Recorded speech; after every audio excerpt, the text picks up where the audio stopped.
Here we go. All right, we are going to do Daniel chapter 8, part 2. We are going to finish chapter 8 today and figure out what was going on in those visions.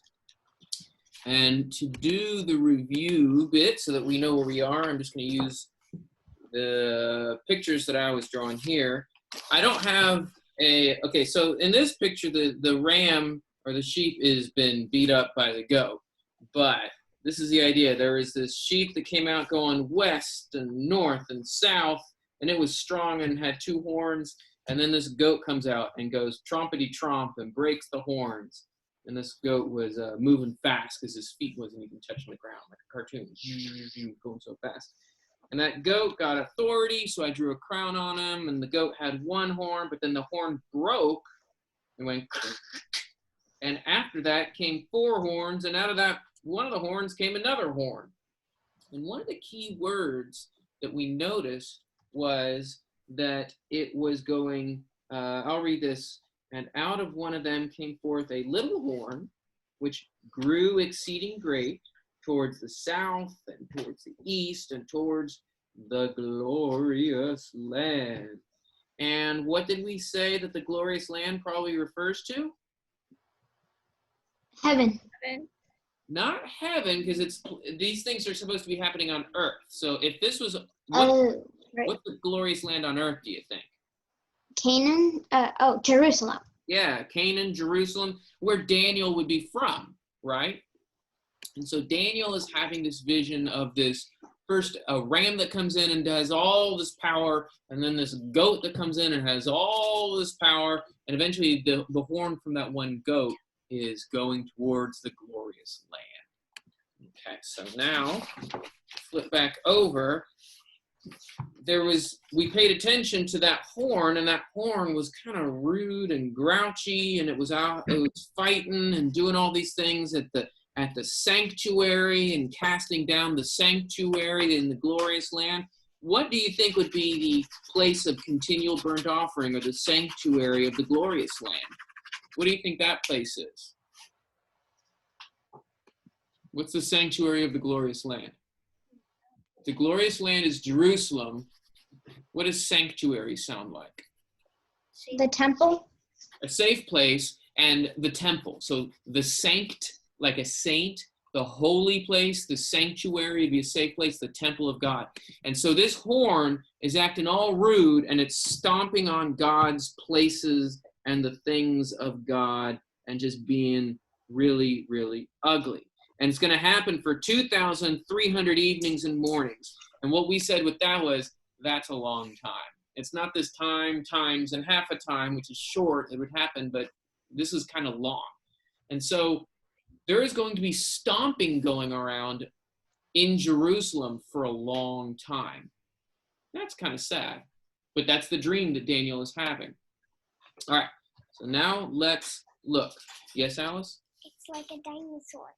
Well, it is stomping like a dinosaur, I guess so. All right, verse 15 is where we will pick up and start reading, okay? All right. And it came to pass when I, even I, Daniel, had seen the vision, that I sought to understand it. And behold, there stood before me as the appearance of a man, and I heard a man's voice between the banks of Ulai, which called and said, Gabriel, make this man to understand the vision. So he came near where I stood, and when he came, I was affrighted, and I fell upon my face. But he said to me, Understand, O son of man, for the vision belongs to the time of the end. Okay, so I don't know if there's going to be as much to, I will draw this here. I'm sorry, I got confused about what I wanted to draw on the board and what I want to draw on my paper. And so here is Daniel, right? And how does Daniel feel? Sad. Sad and kind of scared, right? But then there's this man who's going to come and talk to him. And who is this man? Do we know anything about him? Is Gabriel? He's Gabriel. So you can put a big G on his name for Gabriel. You can even write Gabe. His name is Gabriel. Oh, he's got hair too. He should probably have hair. All right, and what did Daniel do when Gabriel came by? It's something that happens in the book of John, in Book of Revelation a lot with John. So when he came near to where I stood, and when he came, I was affrighted and I fell upon my face. What did Daniel do? He fell up on his face. He fell down. He fell down. Now, does it say he's worshiping? No. No, it's almost like instead of worshiping with his hands out in prayer, it's almost like he's covering his head. That's the way I have it here. He's covering his head because he's scared. But it is pretty similar to when John would worship, right? Yeah. Maybe I should have let you guys make that connection. But there he is, and he's afraid. So who do you think Gabriel is? An angel. Right? I think so too. He's just in this dream. He's described as this man, but I think he's like an angel. So what you can do is you can draw secret wings behind him so that we can remember, oh, he might be an angel. Again, angel is, I do the wings just as a symbol, right? I don't know if they have wings, but that's the way a lot of people picture it. And so it helps me remember what kind of a person I'm looking at for my drawings, okay? So here's Daniel, and he's kind of scared, and I have him holding his hands, and he's worried. And then Gabriel comes up and talks to him. And he says that this vision is about a time of an end, okay? All right, so let's keep reading now. Now, as he was speaking to me, I fell into a deep sleep, with my face toward the ground, but he touched me and set me upright. What does that mean about Gabriel, if he's going to touch Daniel and pull him upright? What do you think?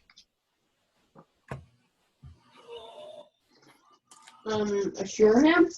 Yeah, to assure him and help him. It strikes me that Gabriel's a really nice person. We've been seeing scary goats and rams, but Gabriel's nice, right? And behold, Mr. Dan. yeah. When it said he touched him and assured him, it's like when God touched John. Yes. In Revelation chapter 1, when John was afraid, it was Jesus who was standing there, and Jesus touches him and puts his hand on his shoulder. Exactly. It said also that he was in a deep sleep, so he just touched him and he woke up. Yeah, so he touched him and woke him up. Yeah, that's true. That connects to like the beginning. Touch, yeah. It does. How There's a lot of neat connections God here. touched Adam and he fell asleep. Yeah, that's true. When God put Adam to sleep. That's another good connection. All right. And he said, let me get my camera right. And he said, behold, I will make you to know what shall be in the latter time of indignation. This latter time that was going to be hard. For it belongs into the appointed time of the end.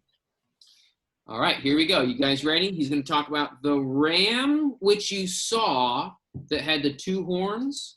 They are the kings of Media and Persia.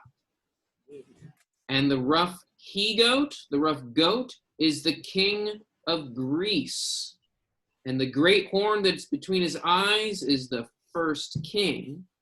And as for that which was broken, in the place whereof the four stood up, 4 kingdoms shall stand up out of the nation, but not with his power. Wow. We don't usually get explanations that's this clear and this literal and helpful, right? This is kind of a neat moment. And remember, so with Nebuchadnezzar's dream, it was about Yeah. you know, about the Mm-hmm. Oh boy, I don't like this blue marker. It's hard to erase. Ugh, get rid of that sucker. All right, so what we have here is let me get this up here, room. All right, so now, first we're gonna do the ram, okay? And so the ram,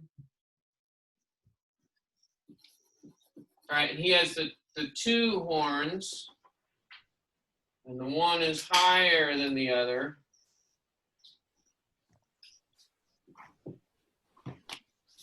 All right. And who is he? Can you remember what Gabriel said the ram represents?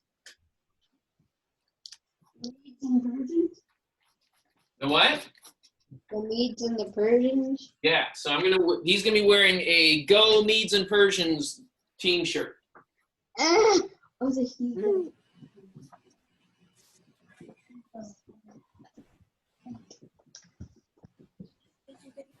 And he's holding like a flag for the team Medes and Persia. All right, so it's like that's the football team he likes. All right, so there he is. He's going, yeah, I like the Medes and the Persians. Okay, so that ram, Daniel is told, is the Medes and the Persians, and the two horns are like the two kings or the two kingdoms there. Okay. Yeah, and you know how one was higher than the other? Mm-hmm. Well, in real life, one country was more powerful. That's right. One country was stronger than the other when they teamed together. Good. All right, so then we have the other guy. And he is this he-goat, right? And what does he have in his head? Just the one horn, right? A big conspicuous one. All right, but what's on his shirt? Greece. Grease. Like a grease stain? No.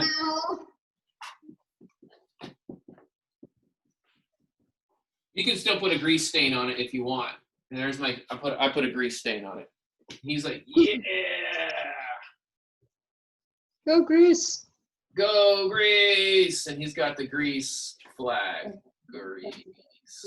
Okay. And so there he is. All right, so you have Team Medes and Persia and Team Greece. And that's what it is. And so in this dream, Daniel knows exactly, not this will be one kingdom and this will be another kingdom. He says, no, this kingdom is the Medes and the Persians, and this kingdom is Greece. No questions. Isn't that weird? Like really, really specific. When we learned about the statue, remember how there was a statue? And in the statue, there was the different colors and the different material. You know, there was like the gold, and then the silver, and then the bronze, and then there's the iron and the clay, right? Remember that? How there was 4 levels? 1, 2, 3, 4. Remember that? Yeah. The dream said, the first kingdom is you, Nebuchadnezzar. So we know this one. This one is Nebuchadnezzar, right? Did it say what the next kingdoms were going to be? Nope. It didn't. It just said 3 more kingdoms. And we have to do the guessing. And then in Daniel chapter 7, there was the lion, and then there was the bear, and the leopard, and the monster beast,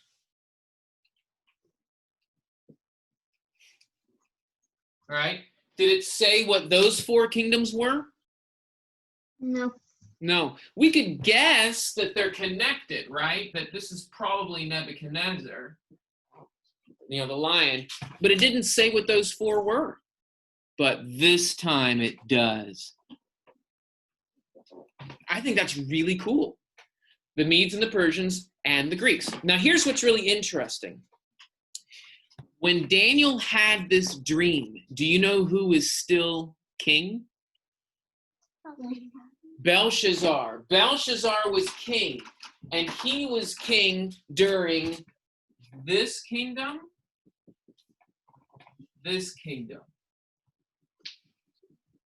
okay? So Daniel had the dream when this was still going on, okay?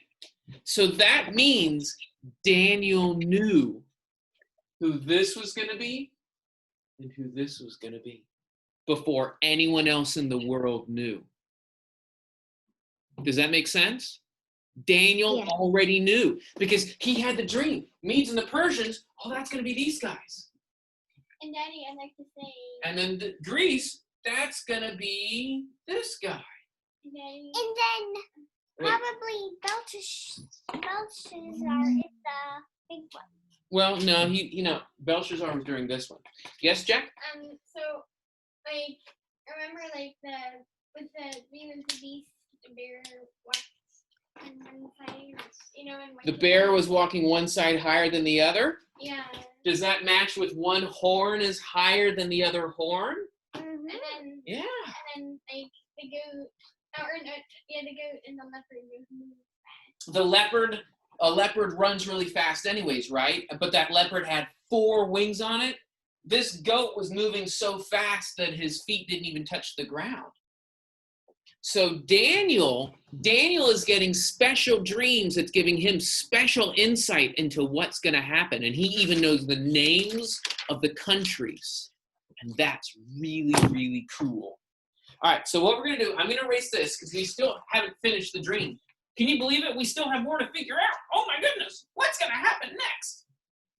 All right, so we have these 2 teams. Of course, we know which one of these ones wins, right? Who wins, the goat or the ram? Go. The goat. The goat really wins. Okay, so let me get this back to doing this.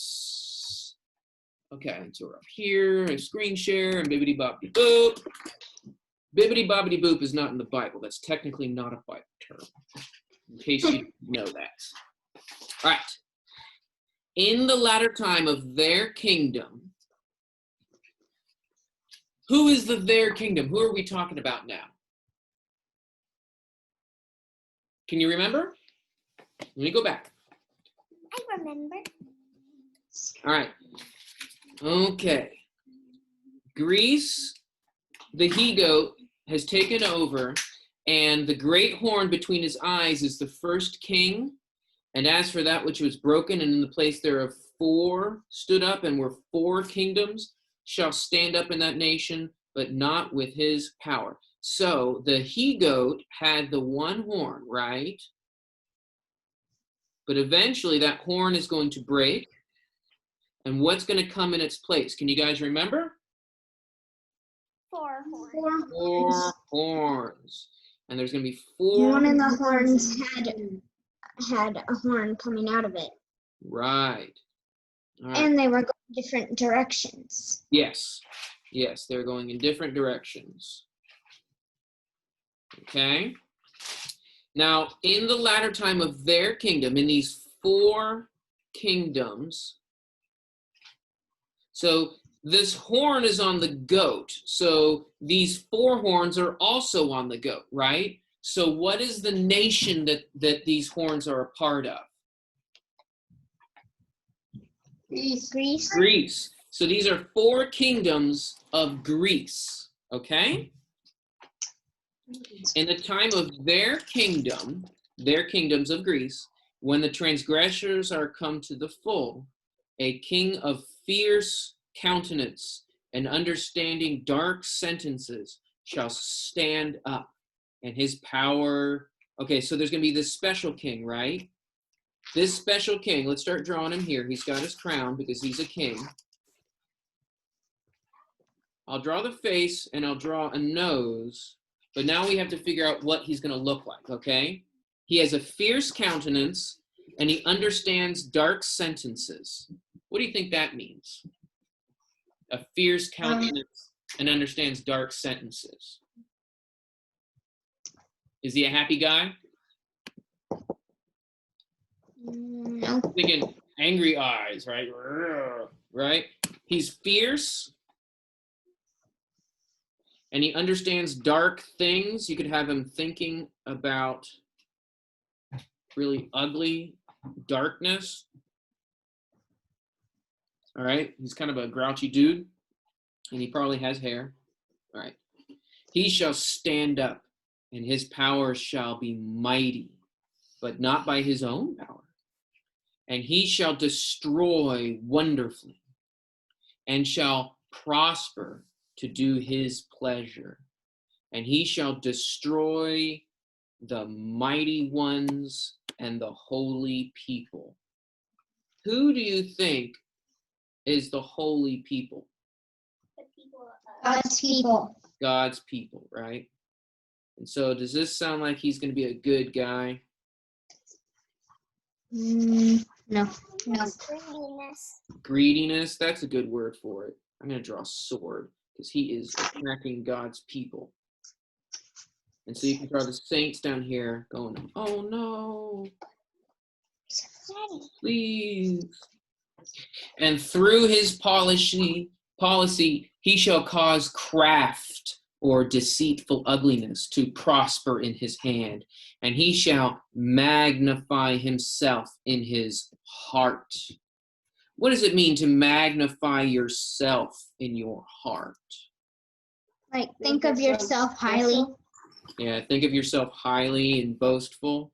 Alice, I think that's pretty much what you were saying, right? He's going to be very proud and boastful. And he shall destroy many. He shall also stand up against the prince of princes, but he shall be broken without a hand. What does it mean, he shall be broken without a hand? His hand will be cut off. My book says without a human hand. Without a human hand. That might help the idea. All right, so I'm going to draw him here. There's the horn, and then it turns into 4 horns, and out of one of those horns grows a really jerk horn. Actually, I'll do it like this. Here's the horn. And that horn is wearing a crown. Give him angry eyes and like this. And he's got his sword. Actually, I should have drawn it like this earlier, because that's kind of cool to have it like a... Remember, we drew it last time that he was stomping God's things, right? Isn't that the idea, that this horn was stomping on God's people and on God's things? I think I drew the horn red, so I'll do this red over it. There we go. Alice, did you have something you wanted to say? I'm sorry. Yeah. I was thinking that since you didn't put a point on the sword when you drew it on the paper, it was like God's more powerful. Mm. Yeah, that's a good point. All right, so he's going to be broken, but I'll leave that though. He's going to be broken without a hand. And Jack, your translation said broken without a human hand. How will this horn eventually get broken down and stopped? God. That's the idea. That's the idea. That eventually, after this horn has hurt so many of God's people, something's going to stop him. And it won't be a human hand, which means it won't be a kingdom. Does that make sense? If it's not by some human hand, it won't be by some human kingdom. So God's going to do something about that. Let's see if God tells us what that means. Let's see if we find out in the story. Okay? Oh. There. He shall be broken without a human hand. And the vision of the evenings and the mornings which has been told is true, but shut up the vision, for it belongs to many days to come. Was Daniel supposed to tell everybody about this? No, shut it up. I think that means if you write it down on a piece of parchment, then you need to seal it up in a scroll. Does that make sense? Yeah. And that, because we saw that in the book of Revelation, right? How there's a scroll, seal it up, shut it up. People aren't supposed to know all about it yet. And so Daniel knew this stuff, but he wasn't supposed to tell everybody yet. Okay? And I, Daniel, fainted and was sick certain days. Then I rose up and did the king's business, and I was astonished at the vision, but none understood it. And that's the end of the chapter. It's kind of a weird chapter, isn't it? Yes. It's a really interesting story.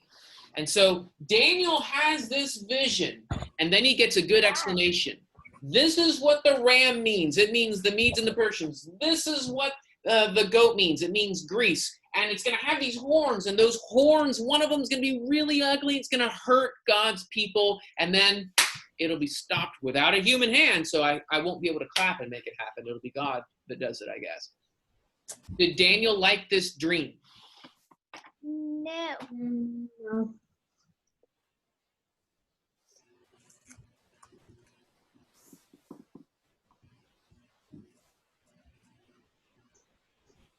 So I'm going to have him kind of here, and he's just kind of holding his hands going, I don't know about this dream. I don't know why I make Daniel so fat. I mean, I like Daniel. I don't mean to make him look like a fatso. But, oh well. I guess I could give him he could lose some weight. I'll just take off the edges there. He's still a little bit round, I guess. So that's Daniel. And Daniel is a little bit stressed out about this dream.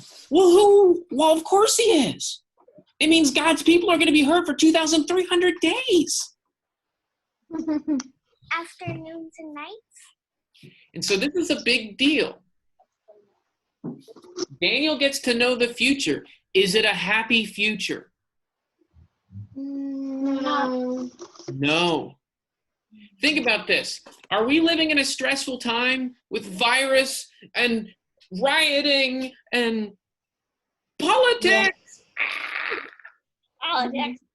And what if you got then a dream that said, guess what? It's going to get worse. Oh. That's kind of the dream that Daniel got. Remember, Belshazzar was that terrible king that was wasting God's holy things and not listening to the good stuff. And this is the dream that he gets. And this dream makes it sound like it's only going to get worse. It's kind of sad. Poor Daniel. All right. Do you have any questions about Daniel chapter 8? I don't think so. All right, cool. Well, next time we're going to start Daniel chapter 9. Daniel chapter 9 is a really cool chapter because it has a long prayer. And it's a neat prayer. I'm really excited to talk about that. It's just a really neat part of the Bible. It is very spiritual minded and teaches me a lot. So I think that that'll be a lot of fun. All right. Well, I will see you guys later. Take care, and thanks for doing class with me. Bye. See you. No, he's not.